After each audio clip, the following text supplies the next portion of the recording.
বাংলাদেশে ১৯ এপ্রিল ২০২৬ থেকে সব ধরনের জ্বালানি তেলের দাম বেড়েছে, যা প্রথম আলো ও ডিবিসি নিউজের তথ্যমতে মধ্যরাত থেকে কার্যকর হয়েছে।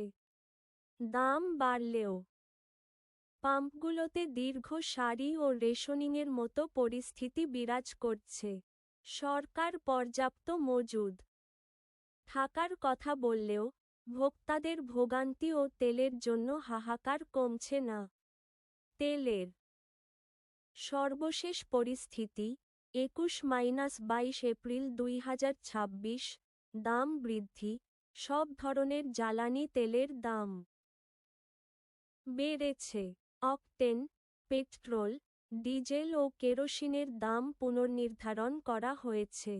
ভোগান্তি, দাম বাড়ার পরও ফিলিং স্টেশনগুলোতে দীর্ঘ সারি ও রেশনিং পদ্ধতিতে তেল দেওয়া হচ্ছে।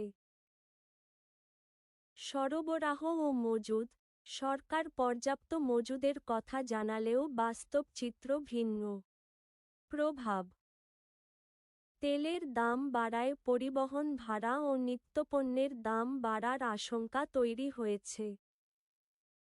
নতুন খবর, হরিজুম প্রণালী এড়িয়ে ভিন্ন পথে বাংলাদেশে তেলের জাহাজ আসছে, যা সংকট কাটানোর একটি ইঙ্গিত বলে ঢাকা পোস্টের একটি প্রতিবেদনে উল্লেখ করা হয়েছে। চট্টগ্রামের চিত্র, চট্টগ্রামে অবশ্য অকটেনের সরবরাহ বাড়ায় ফিলিং স্টেশনে ভিড় কিছুটা কমেছে।